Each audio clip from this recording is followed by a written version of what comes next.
President Trump has just spoken with Russian President Putin, and some details come directly from the president. He has just put out on his Truth Social, and so it's everywhere now, that they discussed Ukraine, the Middle East, energy, artificial intelligence, and the dollar.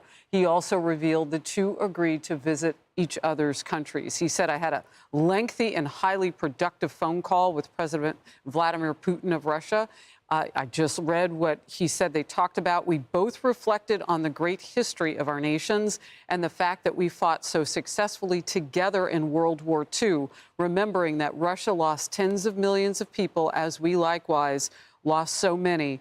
We each talked about the strengths of our respective nations and the great benefit that we will someday have in working together. But first, as we both agreed, so this is Trump posting about his recent call just moments ago with Putin. He said, but first, as we both agreed, we want to stop the millions of deaths taking place in the war with Russia and Ukraine. President Putin even used my very strong campaign motto of common sense. We both believe very strongly in it. We agreed to work together very closely, including visiting each other's nations. We also have agreed to our respective terms, starting negotiations immediately.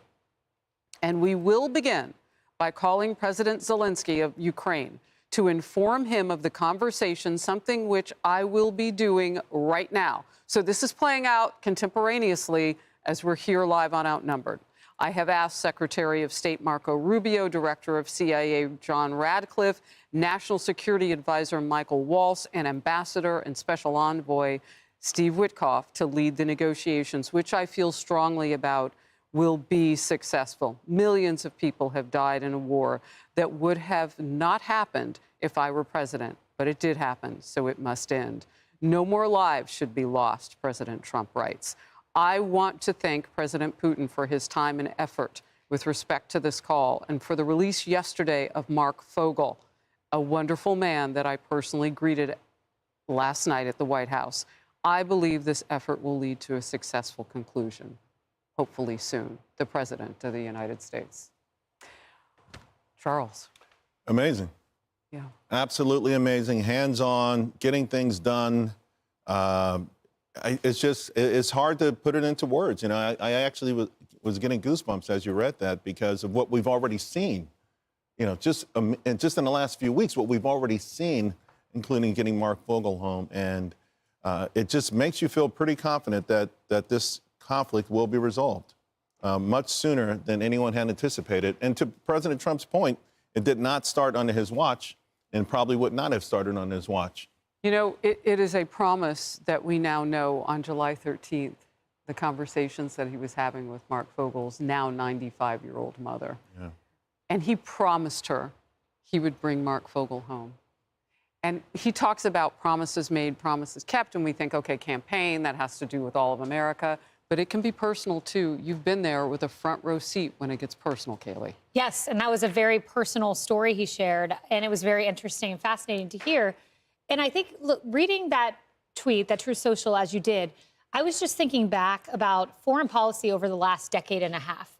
And you think about President Obama, and you think about Putin and his invasion of Crimea that happened. And, you know, Obama responded with minor sanctions.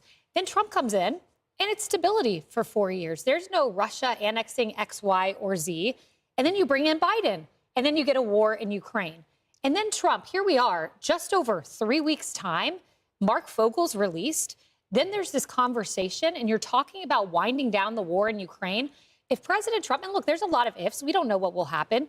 If he manages to wind down the war in Ukraine, get a status quo in the Middle East where Iran is on its heels, where you get a Saudi peace deal, this is legacy-defining presidential moves on the foreign policy stage that would put you in the realm of Ronald Reagan. Again, a lot to be played out. We're only 3 weeks in, but these are very encouraging signs 3 weeks in. You know, I know it's a big moment, and on this couch, Kaylee and Emily and I will all talk about our faith. And I think at this time, our enemies don't like this.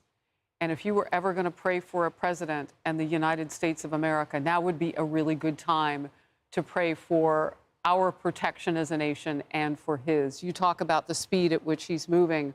Our enemies are leaning all the way in now. 10 hostages released in 3 weeks. And to Mark Vogel's point, when he was released, he thanked the entire diplomatic corps and so many pairs of hands that each played a part under what he called the President of the United States as his hero's direction. To your point, the action, the speed of which that Americans have seen results, that families have seen results, like Mark's family.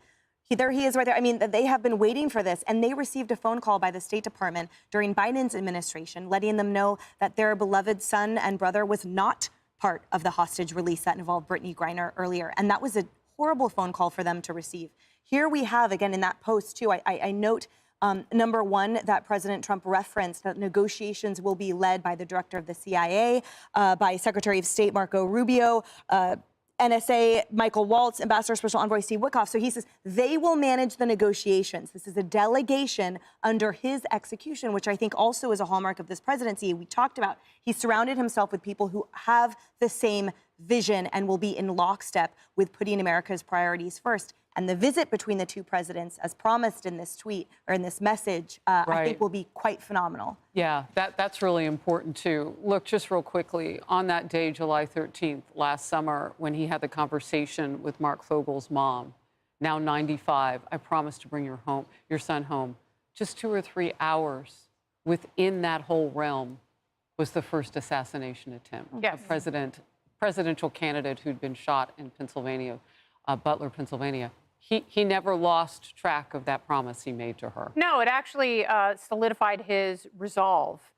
In the 4 years, the gap in between his presidencies. And that's what's so unprecedented about this, because normally a two-term president, by their second term, they're absolutely exhausted under the weight of the responsibility of the job. You know, we've never seen in our lifetime someone who has 4 years to really consider what they would do, with the energy of getting back into the White House. But what actually makes me, I'm not surprised by this based on what he's done. What makes me really sad is that Joe Biden could have picked up the phone. Joe Biden could have had this conversation. Joe Biden could have preserved hundreds, thousands of lives. I mean, if this is what it takes, I would like to think so. If it's as simple as a conversation, the $100 billion we sent to Ukraine, how many hundreds of thousands of people dead?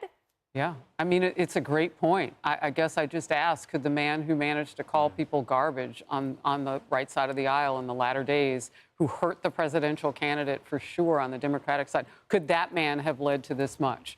Could he have accomplished it? Well, now we get to look forward. We don't even have to look back. We don't have to look back.